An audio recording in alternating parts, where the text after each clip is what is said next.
Vamos a confirmar que ya estamos.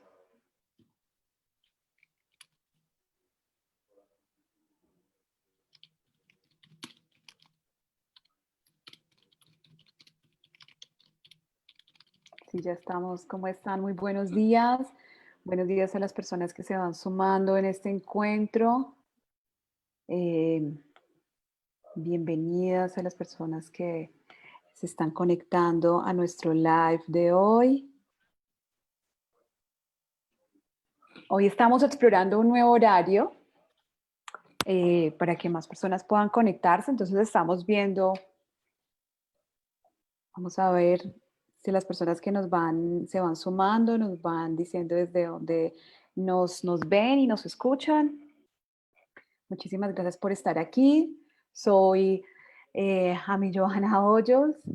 Yo soy de Colombia, vivo actualmente en Bogotá y soy la gestora, fundadora de Gestionándote, que ya casi va a cumplir 5 años. En febrero cumplimos 5 años de estar funcionando con este proyecto a través del cual hemos llegado a tantos rincones del mundo, porque realmente hemos podido ver que desde muchos países, no solamente de América Latina, nos siguen y consultan nuestras publicaciones.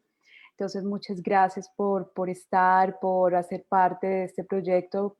Existimos gracias a ustedes, entonces muy profundo agradecimiento por contar con nosotros, seguir todo lo que publicamos eh, y bueno, estar ahí al tanto, también retroalimentándonos de cuál es la información que necesitan, qué más quieren saber.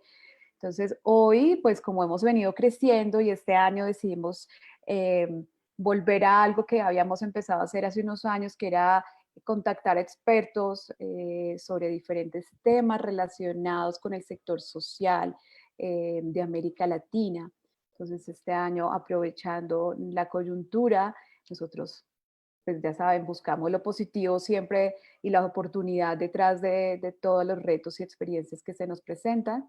Entonces, estamos aquí compartiendo con ustedes este ejercicio de investigar quiénes son expertos en diferentes temas. Entonces, hoy en Pregúntale al experto tenemos a una invitada, amiga de mi esposo, digamos conocida de mi esposo Tom, que trabaja en temas de sostenibilidad, y ella es Gladys Morales. Gladys, bienvenida, muchas gracias por estar aquí. Les cuento que Gladys es una muy buena experta del tema de cooperación internacional. Ella trabaja en temas de fortalecimiento organizacional, sistematización en cooperación internacional y ONG, y actualmente se desempeña ya desde hace varios años, más o menos desde el 2009, como consultora independiente y CEO en SET Consulting Group.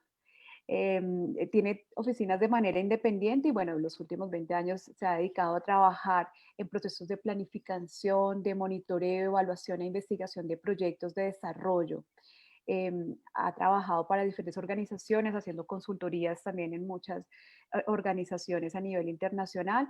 Entonces, por eso, digamos que ella está aquí con nosotras para compartirnos su experiencia, sus conocimiento, por supuesto, y todo lo que ha venido recogiendo al cabo de tantos años. Gladys, bienvenida, muchísimas gracias por estar aquí. Hola, es un gusto poder compartir con ustedes mi experiencia y con muchas organizaciones y otros que están pendientes, digamos, de este WIMAR. Gracias, Gladys. Bueno, pues entremos en materia. El tema de hoy es tendencias de la cooperación internacional. Entonces, lo primero que hay que entender es que la cooperación internacional no es un tema ajeno para las organizaciones pequeñas. Sabemos que la gran mayoría de personas que nos siguen pertenecen a pequeñas organizaciones, organizaciones comunitarias, organizaciones de la sociedad civil, que quizás ven el tema de la cooperación como un tema ajeno a ellos, quizás difícil de alcanzar, siempre como que tendemos a ponerle demasiado, a hacer muy robusto el sistema de cooperación para que cada vez como que la percepción que tienen las personas es que es muy difícil llegar. que hay que cumplir muchas cosas. Entonces, hoy vamos a tratar de desvirtuar esos mitos, algunos quizás los confirmaremos. Entonces, con Gladys comenzaremos a abordar esos diferentes puntos de vista sobre la cooperación internacional. Por supuesto, es un tema muchísimo más amplio. Hoy no vamos a abordar. Gladys ya está invitada a un segundo momento, segunda entrevista con nosotros. Entonces, les agradecemos a las personas que están conectadas, que nos envíen sus preguntas. Desde ustedes son los que realmente tienen la información de primera mano de qué es lo que necesitan. Entonces, aprovechemos que tenemos a Gladys aquí para que nos pueda ayudar a resolver. Gaby, bienvenida. Y a las personas que nos quieren decir desde dónde se conectan, maravilloso, porque también vamos haciendo un mapeo de cómo estamos impactando en la región. Entonces, Gladys, Ok, muchísimas gracias. Entonces, la idea es que nos cuentes un poco por qué es importante que las organizaciones conozcamos sobre el tema de cooperación y cooperación internacional, que es otro tema, ¿no? así es. Yo creo que es muy importante que las organizaciones y todos y todas las que ahora nos ven sepamos de dónde vienen los recursos y hacia qué se orientan. Con todas las tendencias de la cooperación, digamos, en este momento, todas las organizaciones tienen un horizonte de corto, mediano y largo plazo. Hay un aspecto muy esencial. La apuesta durante todo este ciclo está orientada a los objetivos de desarrollo del milenio en general. Por lo tanto, nuestras orientaciones deberán de estar muy enmarcadas en esas grandes líneas. A veces hay organizaciones que se preocupan mucho, sí, pero a mí yo quisiera desarrollar esta actividad y no me apoyan. Un aspecto muy importante es que tenemos que ver las orientaciones de los planes de los organismos de cooperación. Con toda esta situación del COVID que estamos teniendo ahora, en los estudios últimos que he estado revisando, vamos a ver que va a haber una brecha de financiación bastante grande, principalmente en los objetivos de desarrollo del milenio, con una brecha alrededor de 2.5 billones, creo que anden en materia de financiación. Eso ya nos está dando una alerta realmente entonces que van a haber prioridades. Otro aspecto muy importante es que los mecanismos y las formas de financiación están evolucionando y eso nos indica que están cambiando. O sea, que hay procesos en financiación también que van a ser riesgosos y eso nos está trayendo bastantes retos.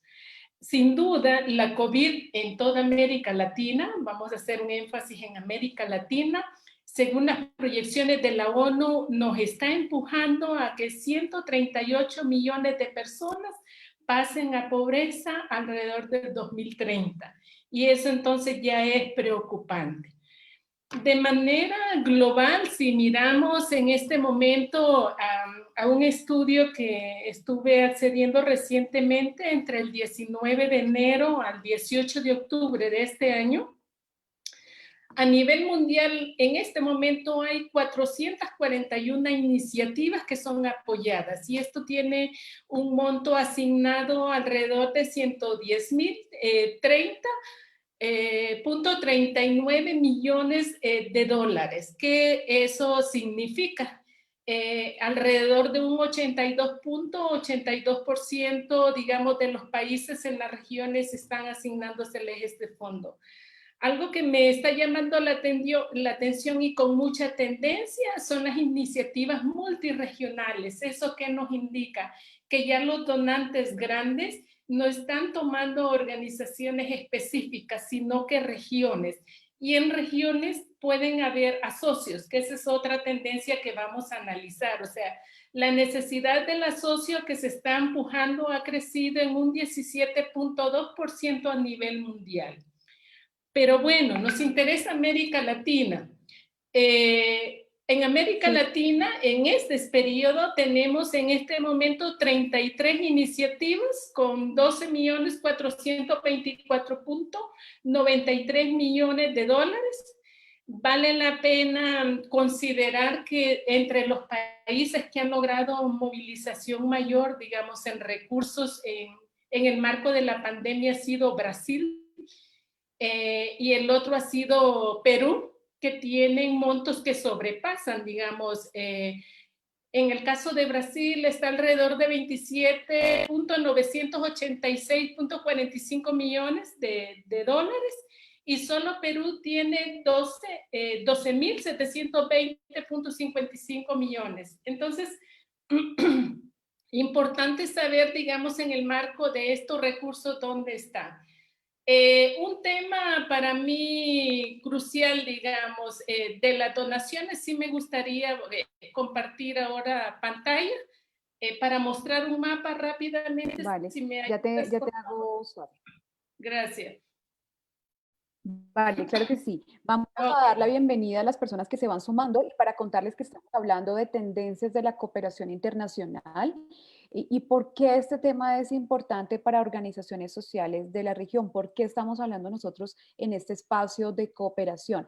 Entonces, eso que tú mencionas, Gladys, es preocupante de alguna manera porque si vemos que hay una, ahí ya hay una brecha existente, en este momento la brecha a raíz de la situación mundial del COVID, comienza a profundizarse. Entonces, aquellos países que quizás también vienen teniendo un mayor nivel de pobreza van a profundizar en esas cifras. Entonces, y asimismo también la cooperación internacional va a terminar redirigiendo los recursos, lo que va a hacer que nosotros nos tengamos que acomodar como organizaciones sociales. Que recordemos que las organizaciones tan sociales se crean básicamente para atender necesidades donde el Estado no.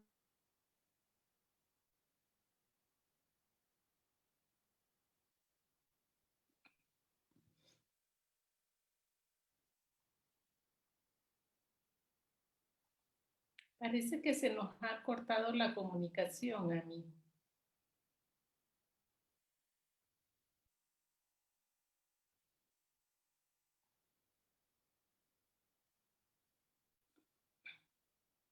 Hola.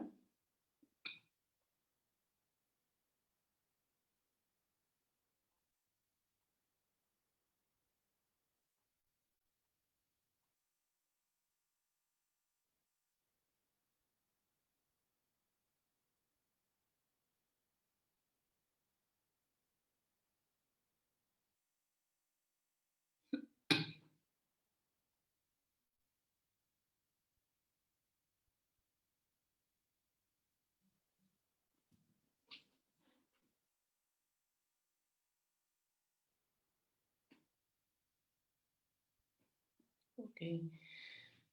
Creo que a mí se nos ha perdido en la comunicación, seguro se nos va a ir conectando, pero sí me gustaría poderles compartir a ustedes cómo está la tendencia de la cooperación. A nivel mundial, si logramos identificar el mapa, los fondos de financiación fuertes se nos están yendo hacia... Perdóname. Sí, se fue la Hola. señal, pero... Hola. Pero No te... tú seguiste en la transmisión. Sí, sí, tranquila. Ahora yo voy siguiendo. Perfecto. Ok. Perfecto, gracias. Entonces estamos viendo que ya América Latina tiene una reducción grande, digamos, en recursos, y estos recursos se nos están desplazando.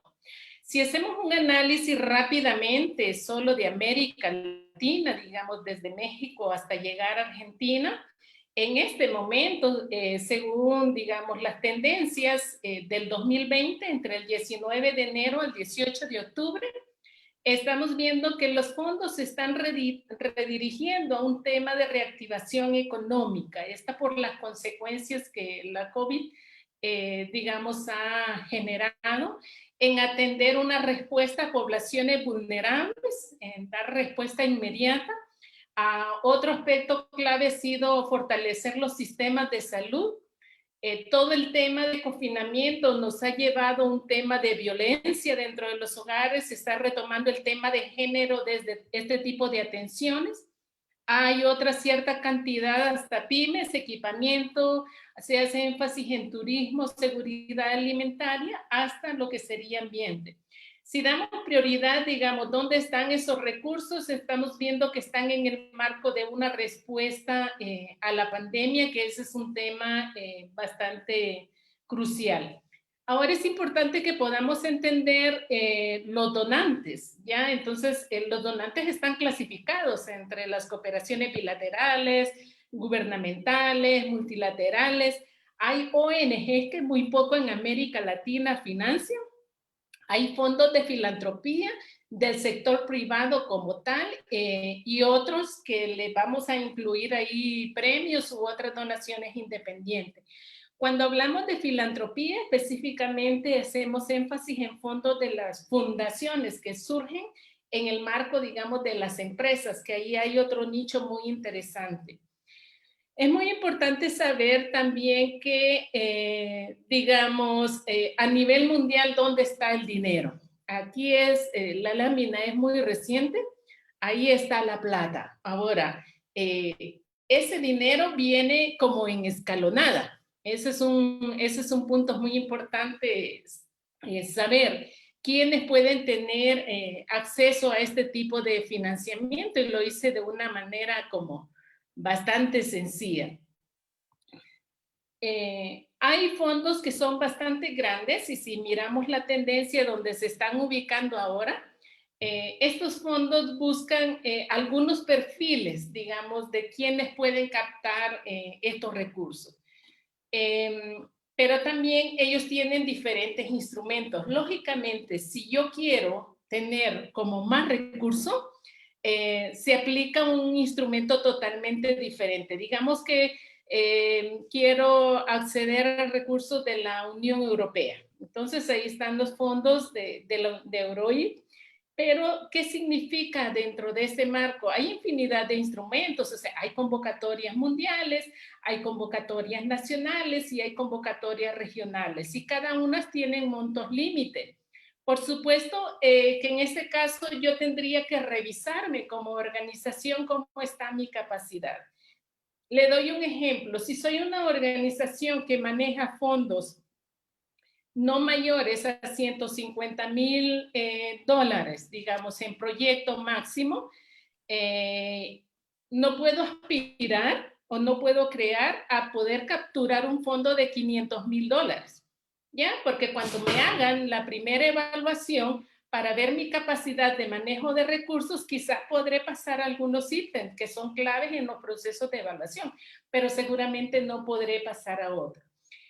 Pero ¿qué está sucediendo en la tendencia? Es que también tenemos las ONG solidarias, que estamos hablando como de Oxfam, como de Trocaire, u otras organizaciones que están dentro de esos niveles, que son ahora ellas las que están accediendo a este tipo de recursos. Entonces, ¿qué identificamos?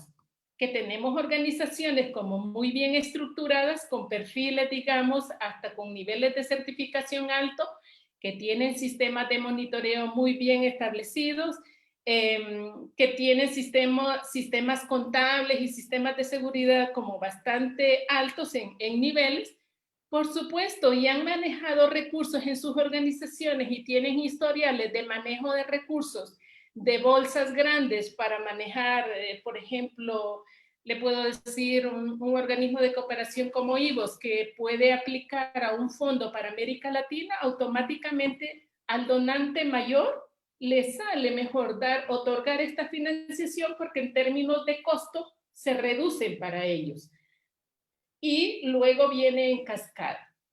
Entonces, tenemos que identificar previamente nuestro nivel, digamos, como organización, y realmente ver si tenemos condiciones para acceder a este tipo de recursos. Yo En- siempre digo, sí. sí. Y entonces, Gladys, ahí, por ejemplo, ¿cuáles serían como los recursos que podrían tener a la mano las organizaciones de la sociedad civil para poder hacer esa evaluación y poder determinar hasta qué nivel ellos podrían acceder de cooperación? Muy buena pregunta. Ahí es un tema muy interesante. Uno analizando dónde están los recursos, quién los tiene, es importante identificar para qué temas están yendo esos recursos. Ese es un elemento bastante clave. Y aquí ya no puedo compartir pantalla.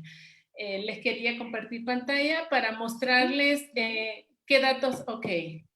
Importantes a tomar en cuenta. Gracias. A ver, te doy, ok. Sí. Aquí tenemos otra pregunta, Gladys, que nos dicen, bueno, y saludos que Gaby nos escribe desde Buenos Aires, Argentina, Víctor Mamani nos escribe desde, y nos está viendo desde La Paz, Bolivia, bueno, Celia, Esther nos dice que gracias por la interesante exposición y nos pregunta, ¿cuál es el consejo que la ponente, que Gladys nos hace o recomienda a las personas que quieren entrar a trabajar en el mercado de la cooperación internacional y no tienen experiencia? Eso digamos que ya lo has venido abordando, pero ¿cuál sería esa, como esa recomendación inicial, ese primer paso? Porque seguro hay muchas cosas que podríamos hacer. Muy bien, perfecto. Hay un tema bastante clave y precisamente a ese tema iba. Voy a compartir pantalla. Y es aquí donde estamos. O sea, sabemos que como organizaciones, si nos estudiamos y vemos nuestra capacidad, tenemos que identificar claramente aspectos que para nosotros son claves. Es hacer como una medición de nuestra capacidad para identificar a qué tipo de recursos puedo acceder. Y aquí les comento. Uno, importante saber, ¿tengo constitución legal? Sí. ¿Desde hace cuánto tiempo? ¿Cómo anda mi experiencia, digamos, como organización en determinados temas? Es importante poner sobre la mesa, digamos, porque muchas veces forzamos un determinado tema que no tenemos experiencia como organización, pero que queremos optar a esa subvención, que le podríamos llamar así, que está disponible. Si hay un tema en particular y si esa subvención tiene varios temas, entonces, ¿qué es lo que tenemos que ver? Si soy una organización muy pequeña, hagamos la tendencia. Busquemos un asocio con organizaciones que tienen experiencia en un historial de manejo de recursos, que tienen capitales de contrapartida, que tienen sistemas contables muy bien establecidos, que hay sistemas de planificación y monitoreo bastante claros, que nos pueden ayudar a medir nuestros indicadores. Algunas, y en su mayor parte, están tendiendo a tener certificaciones como la ISO en el tema de calidad, y hay otras que están ahora optando a temas de rendición y transparencia, ¿verdad? En cuanto a manejo de recursos. Pero ¿dónde me veo yo como organización? Es importante que analicemos, ok, ¿realmente tengo experiencia en el tema? ¿Sí puedo ir?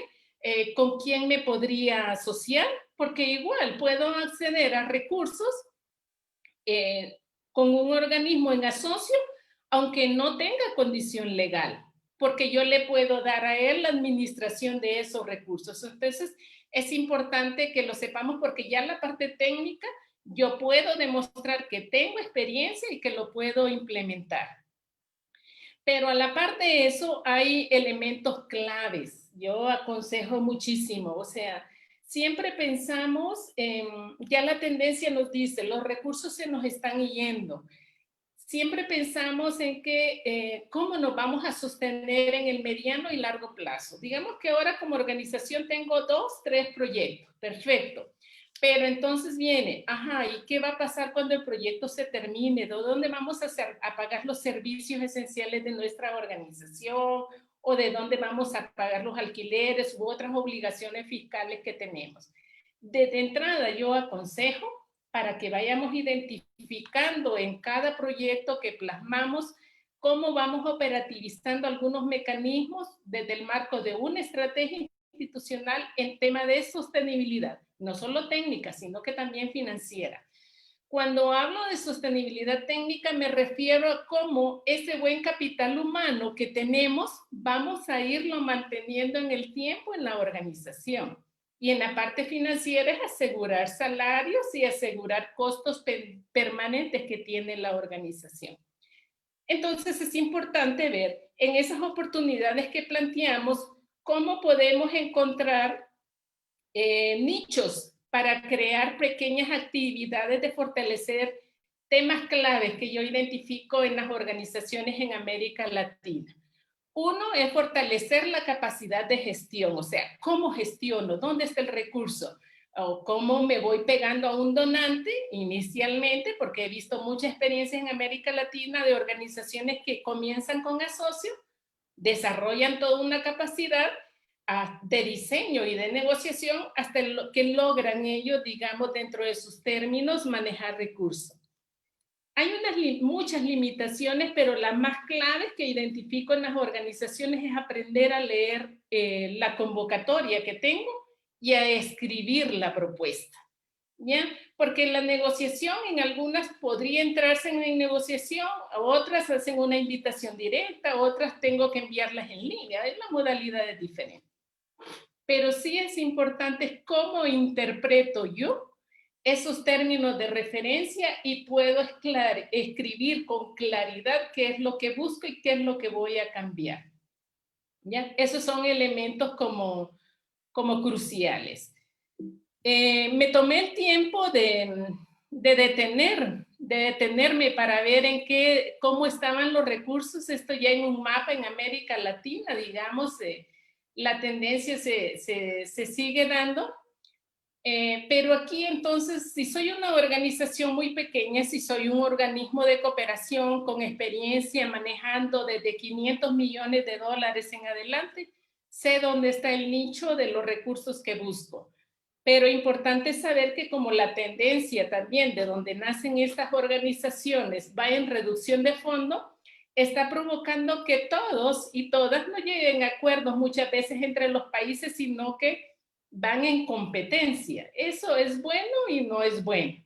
Uno, porque no deja ver quién es bueno en ciertas temáticas y le da la oportunidad al otro. Eso es un tema que pasa. Pero este mismo fenómeno se traslada de las pequeñas ONG locales o nacionales, organizaciones de la sociedad civil, hacia este otro tipo de organismos. Ese es otro nicho, que hay una pelea o ciertos donantes también dicen, ok, no, yo solo trabajaré con esta organización, me gusta cómo me rinde cuentas, me hace todo este tipo de actividades, pero he visto en ese sentido un fenómeno, es que la capitalización que podría captarse, digamos, en la administración de recursos, cuando llega a estas ONGs nacionales, ya no hay recurso para un tema de administración de costos administrativos, porque se van quedando en todos los eslabones hacia que va bajando ese fondo. Entonces, ahí hay ciertas limitaciones. En ese nicho yo digo a las organizaciones, ok, empecemos a buscar dónde están los recursos. Y algo que me he dedicado a buscar mucha información es en el tema de filantropía, que tengo como mayor apertura de decir, este es mi plan, este es mi camino y voy apostando hacia esto que yo quiero. Pero, ¿dónde están, digamos, esos recursos? Ese es un tema muy importante. Si nos fijamos ahí, estaba tratando anoche de ver, los fondos de filantropía se están aprovechando más en África que en América Latina. Y cuando me fui a buscar, digamos, los financiadores, veo que tenemos financiadores muy buenos para América Latina, como la Fundación Ford, Wells Fargo, Bill y Melinda Gates, digamos, Open Society, que han metido muchísimo fondo a América Latina, pero cuando trato de ver ese mapa de fondo, veo que no lo hemos aprovechado mucho. Entonces, me dediqué digo yo, si ese es un tema clave, tengo que ver de dónde vienen estos fondos.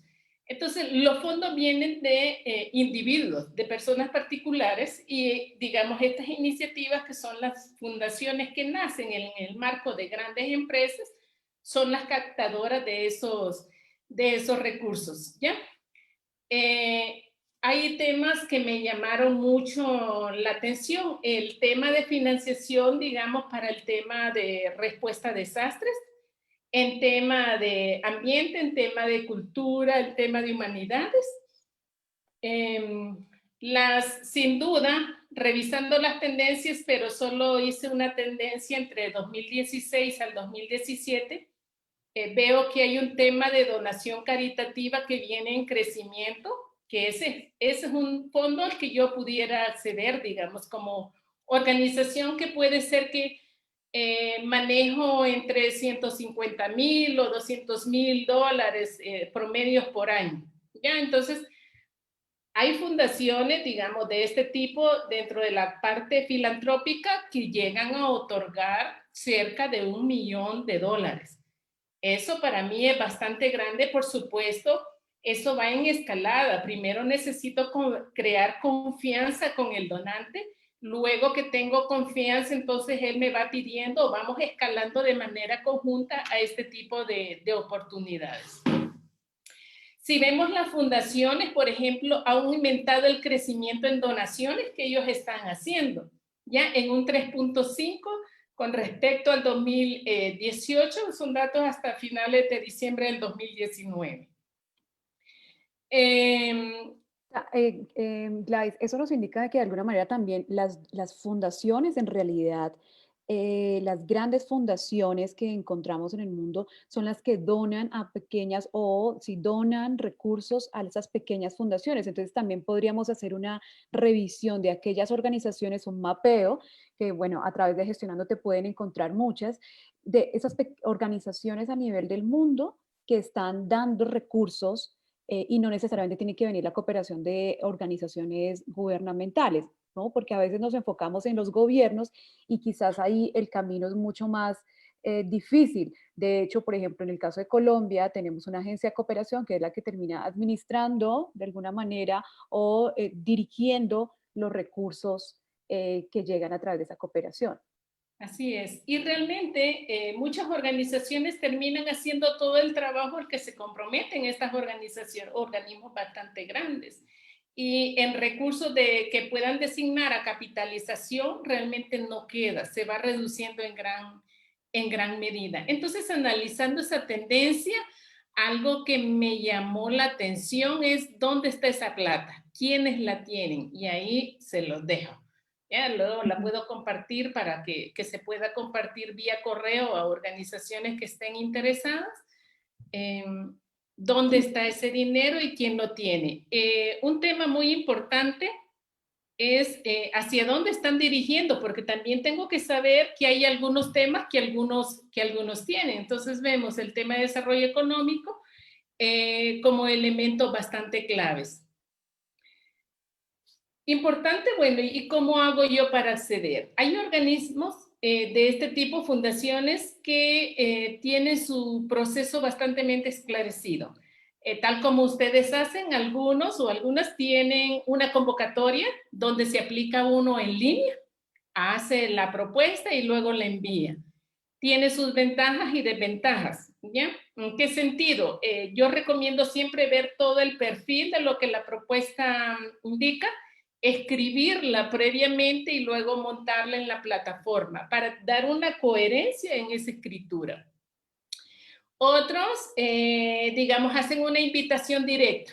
Viene, bueno, le invitamos a que participe en nuestras subvenciones. Generalmente muchos lo hacen en dos modalidades, una nota de concepto y luego una nota completa.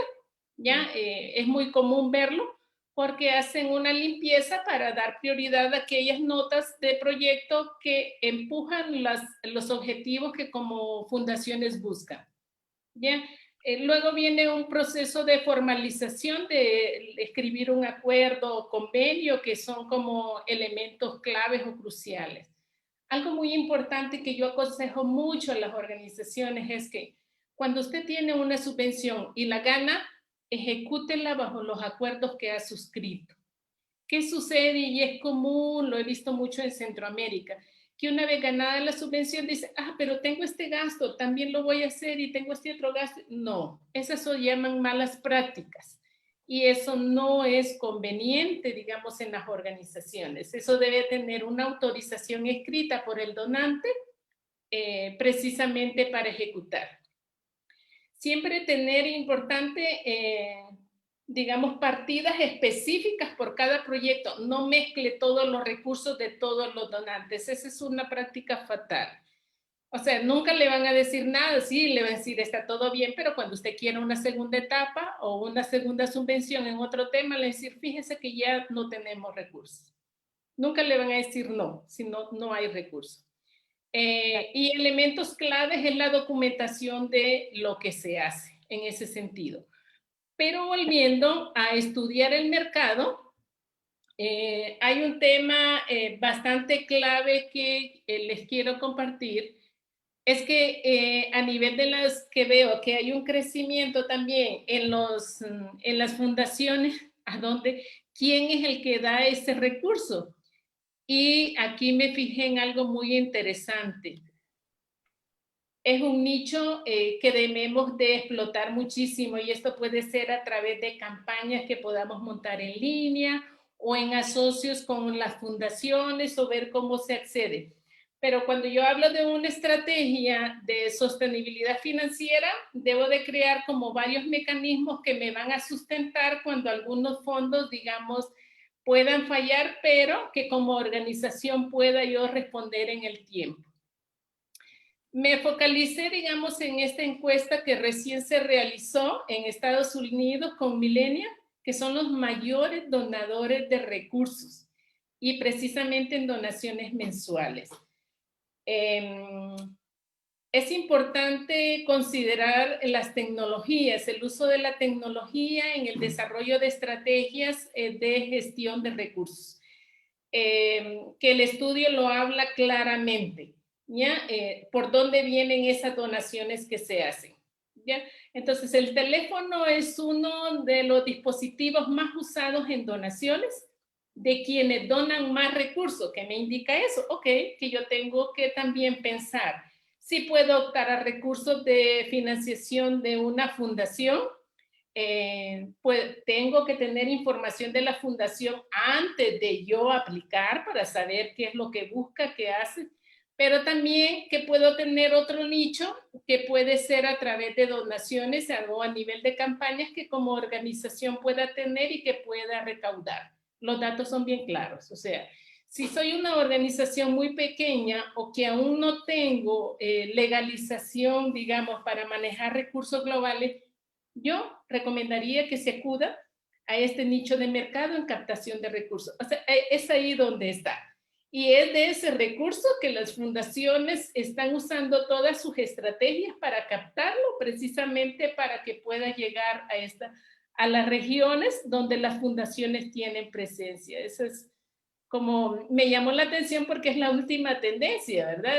Primero miraba que eran fondos de las empresas que se generan de los impuestos para asegurar este tipo de apoyos, pero los nuevos cambios y las nuevas formas y estrategias que se está llegando ahora, digamos, en la tendencia con la COVID, veo que hay un nicho muy interesante que tiene muchos recursos financieros. Eso valdría la pena que tú lo repitieras para las personas que están viendo como específicamente ahí cómo podrían entonces utilizar esos recursos. Muy bien. Sí. Lo importante que ya aquí, digamos, en los millennials ya vemos que es donde hay esta gran cantidad de recursos.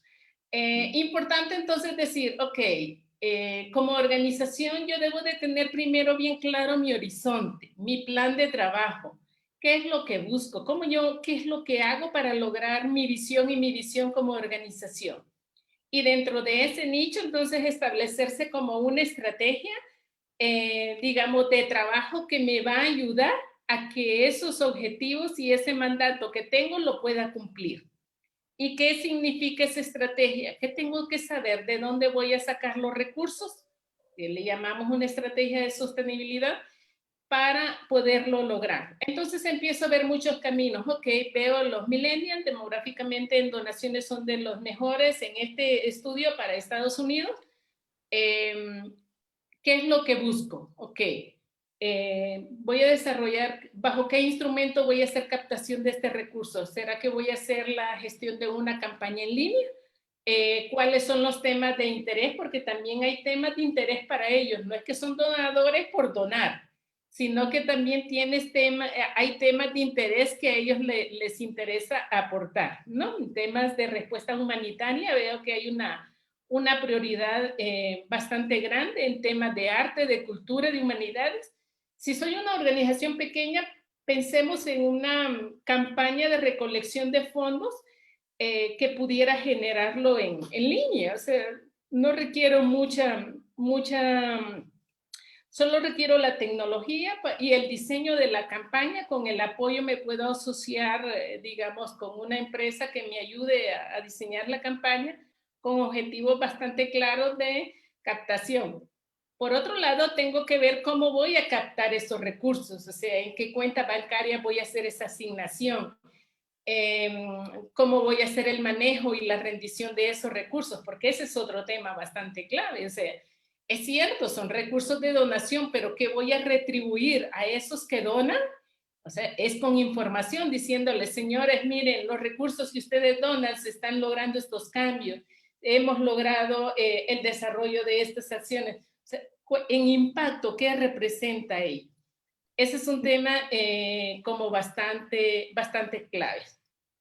Y otro Gladys, adicional, si solo complemento uno, otro sí. adicional es que sepan también que si no tengo como la capacidad técnica, puedo recurrir también al recurso humano, porque digamos hay mucha disponibilidad de recurso humano de donar su tiempo como especialistas para acompañar estas organizaciones. Ahí es donde yo debo de aprovechar también.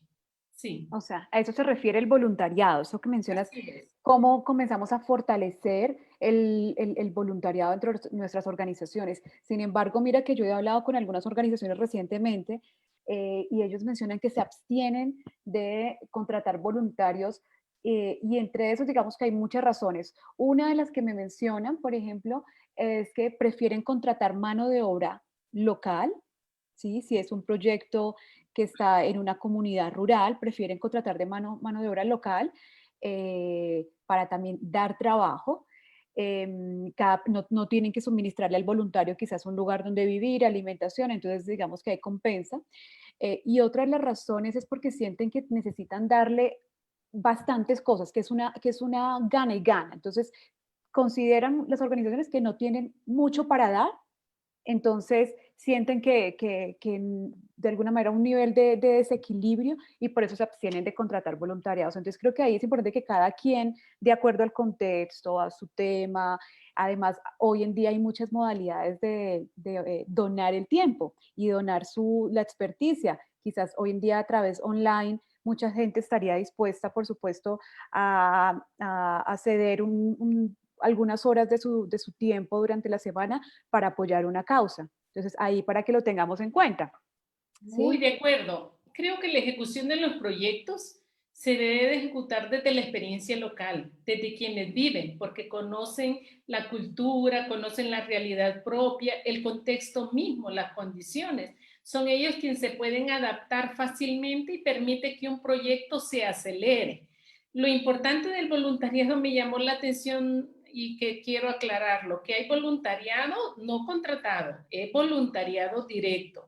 Y esto no debe de implicar costos a las organizaciones. Y muy de acuerdo contigo, Ami, es que el voluntariado puede ser hasta online. Por ejemplo, yo puedo tener voluntarios que me ayuden a escribir mis ideas y a trasladar una propuesta, esas ideas a trasladarle una propuesta, pero también que me enseñe cómo hacerlo. Entonces, ¿en qué necesito el voluntario? Realmente para la labor operativa propia de la organización, no sugiero el voluntariado. Sí lo sugiero para que me fortalezcan mis conocimientos técnicos o que me ayude a traducir mi propuesta en inglés, que esa es otra debilidad. O sea, la mayor parte de propuestas son solicitadas escritas en inglés y muchas veces tengo que pagarlo a nivel local y no es nada barato. Ahí un voluntariado en línea me es maravilloso porque me va a dar un plus adicional a ello. Entonces sí es importante porque el hecho de tener el voluntariado no es que debe de interferir en las labores políticas o técnicas de la organización, no. Fortalece mi capacidad institucional, digamos, como organización. Esos son elementos bastante claves. Gladys, otro tema que no estoy convencida si mencionaste, porque yo creo que muchos no entienden aún el término millennial, que no es de tan frecuente uso, digamos, en ciertos contextos. Entonces, dentro de los datos que tú presentas, ¿cómo se entendería el millennial? ¿A partir de qué año empezaríamos a decir que es una persona que hace parte de ese grupo demográfico denominado millennial? Ok, dependerá mucho, digamos, en el caso de los países, pero ya son los jóvenes, digamos, que de los años 80, ¿sí? Que ya, digamos, ya tienen en este momento condiciones de trabajo estable, que, digamos, o en sus estudios o su beca tiene una posibilidad de aporte. El estudio lo plantea bajo esa línea. O sea, estoy hablando de jóvenes que ya han pasado después de sus 21 años en este ciclo, pero que son jóvenes que vienen de una década de procesos de cambios en América Latina, que eso llama mucho la atención también. O sea que como que vienen con un nivel de conciencia social como más abierto, ¿no? El hecho, digamos, que los fondos de las campañas de las fundaciones que están optando a recursos estén captando millennials desde las universidades, me llama muchísimo la atención, ¿verdad? Porque en el caso de las empresas, la empresa tiene mucha posibilidad en descuentos que puede dar y captar parte de impuestos que puede obtenerlo, pero no lo está haciendo dentro de esa línea y está utilizando este recurso como una imagen para el desarrollo y el crecimiento comercial como empresa, que esa es otra. O sea, si uno mira la tendencia, el estudio dice que más de un 30% de las empresas crecieron en ventas utilizando estas modalidades de captación de recursos. Es como interpretar, sí, ok, ¿dónde está el recurso? Si yo pudiera ir más en detalle, me permite todavía afinar mejor una estrategia de marketing de captación de este tipo de recursos. Me debo de dar cuenta, digamos, como organización, cuál es mi nicho y hasta dónde puedo llegar, pero no decir y acomodarme, aquí me quedé, sino que de proponerse metas, de decir, ok, al siguiente año yo llevo una captación mayor y llegaré a este tipo de mercados. Le llamo mercado porque realmente es eso. O sea, ¿cómo voy a ir marcándome ese crecimiento de manera paulatina? Hay otro error también que es común en las organizaciones, es que cuando nacen creen que ya van a salir manejando gran cantidad de recursos. Mentira. Los 5 primeros años son duros, son durísimos. Y si una organización lo supera, arrancó. Eso sí, ténganlo por seguro. Lo mismo sucede, digamos, en el caso de las iniciativas sociales. Hay iniciativas sociales lucrativas y no lucrativas. Ya, las no lucrativas es porque nos apasiona el tema y realmente queremos apostarle y salir adelante sobre eso. Pero cuando nos establecemos claramente esas metas, ese crecimiento nos va a ayudar en afinar mejor las estrategias. Y un ejemplo de ello son ustedes, gestionándote. ¿Cuántos años lleva gestionándote ya? Entonces, cuando uno mira, si uno se detiene a ver la página, ok, van utilizando varias estrategias de captación de recursos, entonces también pueden optar a este tipo de fondos, demostrando uno que puede tener un impacto mayor, porque esto también demuestra impacto. Lo importante es detectarlo y saberlo escribir y mostrar. Esos son como elementos o tips claros. Claro, sabes que ahí mencionan muchas cosas importantes, por supuesto, que iremos recogiendo, pero y las personas pueden repetir el video que va a quedar montado en nuestro canal de YouTube, pero sin duda es también que una organización tenga muy claro, así como seres humanos tenemos principios que soportan nuestra toma de decisiones, nuestra manera de vivir, también una organización está fundamentada en esos principios y valores. Entonces, poder entender cuál es el núcleo, el core de esa organización, donde se asienta su vida, la de la existencia, y de ahí de esa manera también poder diseñar estrategias a partir de eso. Por ejemplo, para gestionándote como tú mencionas, es claro que nosotros queremos ofrecer información de forma gratuita a las personas que nos siguen, ¿sí? A todas las personas que están ahí. Queremos que no haya una restricción en términos de costo para que puedan acceder a esa información. Por eso lo seguimos manteniendo de esa manera. Lo que hemos encontrado son otros mecanismos para financiar. A veces quizás eso no hay unas grandes variaciones, pero por ejemplo el hecho de monetizar nuestra página nos ha permitido mantener en el tiempo y poder que el proyecto siga adelante. Sin embargo, cada vez queremos que pase más porque las personas a veces generan restricciones para el tema de la publicidad. Entonces, pero queremos seguir manteniendo ese espíritu de apertura de la información y del conocimiento. Entonces, a través de estos espacios también buscamos que se siga manteniendo. También mencionas en el caso que es importante sobre cómo podemos engancharnos, y ya lo mencionábamos en otro programa, de engancharnos con el ODS. ¿Cómo nos enganchamos con el sistema? No significa que estemos siguiendo todas las reglas del sistema, pero ¿cómo nos enganchamos? Entonces, poder identificar cuál es la manera que tenemos de generar ese vínculo con organizaciones más grandes que puedan darnos recursos para esa iniciativa o esa causa que queremos financiar, ¿no? Entonces, ahí estar en el tema de las ODS. Y yo sí creo que hay una cosa que sucede mucho, y te voy a ser sincera, y es que otra cosa y un error es que no sabemos leer, tú ya lo has mencionado, no sabemos leer. Y cuando digo no sabemos leer, es como que tenemos unos términos de referencia, tenemos un procedimiento, y lo veo porque las personas me escriben y escriben en mi correo, digo, la convocatoria está financiada por, y me escriben a mí, ¿sí? Nos escriben a Gestionándote Dentro, decimos, somos un canal de información, significa que no estamos leyendo bien. Entonces nosotros ponemos la información, sabemos quién es la organización que está detrás, entonces los términos de referencia tienen un procedimiento. Normalmente las organizaciones, estos cooperantes no tienen una convocatoria directa, o si tú le escribes un mensaje, no te van a dar los recursos, y eso es importante que nos aterricemos. El hecho de que uno escriba un correo a una organización pidiéndole recursos, diciéndole, mira, es que necesito darle comida a estos niños de esta comunidad, no lo van a dar. Así es. Yo creo que es el horizonte claro para mí que como organización debemos de tener. Y ese otro aspecto, leer detenidamente. Nosotros escribimos muchas propuestas de proyectos, no para organizaciones tan pequeñas, sino para organismos grandes. Y leemos una convocatoria hasta 5 veces, y es pasada por diferentes especialistas para ver si estamos hablando de lo mismo. O sea, no es que vamos y leemos y ya escribamos, no, que eso es muy común. Otro aspecto común es que yo tengo una propuesta y me gusta a mí la propuesta muchísimo, pero a mí se me olvida que quien me va a dar la plata tiene sus prioridades. Entonces, yo tengo que saber cuáles son las prioridades, igual como hice este proceso así rápido anoche. O sea, si yo quiero recursos y saber dónde están para mí, para lo que hago, tengo que irme y estudiar y focalizar.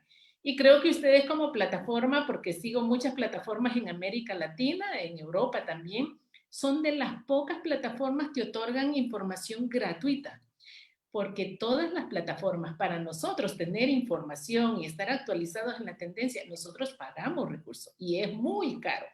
O sea, no es nada barato. Y si yo quiero que en la plataforma me hagan la propuesta, es 3 veces más caro todavía. O sea, para acceder a la información no es que yo pago y ya tengo la información, no. Voy pagando en función de, si yo quiero profundizar más, pago más. Y creo que ese es un plus adicional que la plataforma como tal lo establece y dice. Pero creo también que la plataforma, la COVID ahora la está retando a cambios. Y esos retos a cambio entonces implican muchas modalidades. De igual manera, a las organizaciones locales, que he estudiado un poco la tendencia, las está retando a cambios, igual como lo hace la cooperación. Entonces muchas veces las organizaciones dicen, ah, sí, pero es que nosotros como somos chiquitos no podemos acceder a recursos. Óigame, los grandes tienen que asociarse como grandes para acceder a recursos. Y si no, vemos el caso, el año pasado la conferencia de la plataforma de donantes para Centroamérica, porque se creó una plataforma de donantes para Centroamérica.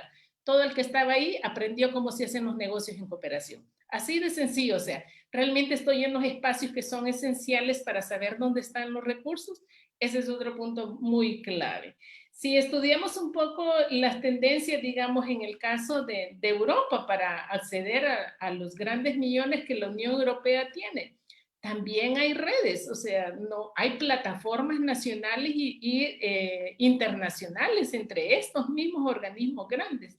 Entonces no es nada nuevo. Entonces, ¿qué es lo que me está indicando eso? Que como organización sola no voy a ir a ningún lado.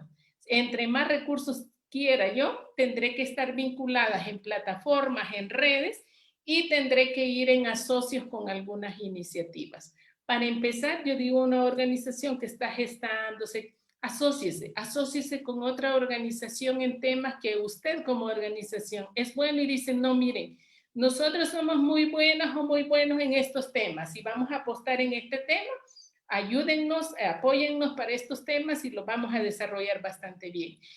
Si hay un organismo que le dice, sí, fíjate que me parece, me gusta lo que tú haces, los temas que trabajan, los resultados que tienen, y no tiene una condición legal, pues busque un socio que le administre el recurso. Perfectamente. Es como vamos encontrando esas salidas, pero hay un tema bastante clave ahí que tú mencionabas. Es que si yo tengo mi visión, mis valores y mis principios son para poder cumplir esos dos mandatos. Si no los uso y empiezo en procesos que violentan mis principios y mis valores como organización, estoy debilitando más la organización. Esos son como elementos que para mí, digamos, son claves. Sé que el tiempo de hoy va a ser como muy corto para abordarlo porque esto es muy profundo. Y también soy más orientada a focalizarme, dependiendo del público, digamos, hay que focalizar y decirle, mire, ¿cómo es que va a llegar precisamente este tipo de recursos? Gracias, Gladys. Ahí yo creo que tú le diste respuesta a Carlos, que preguntaba pues cómo podemos sobrevivir a esta pandemia los que apenas estamos comenzando en el rubro, me imagino que en el sector. Así Entonces yo es. ahí las alianzas, poder identificar prioridades a nivel nacional, a nivel internacional, eso, hacia dónde se están yendo los recursos para también nosotros engancharnos en ese proceso, que a veces queremos quedarnos como y resistimos, ¿no? Este es mi tema y sentimos que mi tema no engancha en nada, entonces ahí también estamos generando una dificultad aún mayor para que nosotros podamos financiar nuestras iniciativas. Así es. Eh, Gladys, tú, pues agradezco mucho tu tiempo. Para terminar, quisieras añadir algo más. De verdad, muchísimas gracias por estar aquí. Yo creo que fue bastante valioso este aporte que has hecho. Muchas organizaciones, muchas personas conectadas, muy interesadas en el tema y planteando la necesidad de seguir fortaleciéndolo a través de nuestro canal. Yo creo que yo les invitaría a un aspecto clave. Lean su contexto. Miren qué tienen en su país, miren qué tienen en su región, en su territorio, qué organizaciones están, quiénes toman los temas que ustedes hacen y empiecen con alianza. La alianza es crucial, pero la alianza no para tomarnos un café y porque somos amigos, formalicémosla para que nos genere resultados concretos. Cuando las alianzas formales generan resultados concretos, nos permiten crecer más rápidamente. En la alianza podemos conseguir recursos, podemos conseguir otro tipo de insumos técnicos que son necesarios en las organizaciones. Y luego yo les invitaría a que vayan dando pasos. El diseñar una estrategia de sostenibilidad no es que vengo y escribo un documento y bonito y ya estuvo. No, tengo que ir documentando lo que voy haciendo. Tengo que ir investigando y mirando las oportunidades que tengo en mi entorno sobre lo que yo hago, sobre lo que yo trabajo, qué oportunidades se dan. Estuvimos acompañando aquí a unas organizaciones y yo les decía, ok, bueno, ¿qué ustedes miran que pueden hacer? Entonces, hay iniciativas muy interesantes, por ejemplo, unas que se vincularon en el tema de las TIC y desde las TIC generan un porcentaje de seguro de fondo para su organización. O sea, no piensen que de un proyecto o de un programa grande se solucionaron los problemas en la organización. No, cubre un porcentaje del presupuesto que tienen. Entonces tenemos que buscar muchos caminos para ir creando esos porcentajes que nos hacen falta. En esa medida usted va construyendo una estrategia de sostenibilidad, pero también póngale la estrategia de sostenibilidad técnica, porque lo que usted tiene que ver es que el recurso humano, que es la vida de la organización, se vaya fidelizando en esa organización y sea este el recurso clave para el mediano y largo plazo en ese camino que vamos buscando. Maravilloso. Gracias, Gladys. Gracias Ok, a todas las personas que se conectaron. Esperamos contar contigo de nuevo en una claro nueva que sí. oportunidad con nuevos temas. De verdad, apreciamos muchísimo que estés aquí. Para todas las personas que aquí nos están enviando, muchas gracias. Cuídate mucho y Gracias. realmente aquí estamos para servir. Nos veremos en una próxima oportunidad en Pregúntale al experto. Mucho gusto. Hasta luego. Chao, gracias, hasta luego. Ok.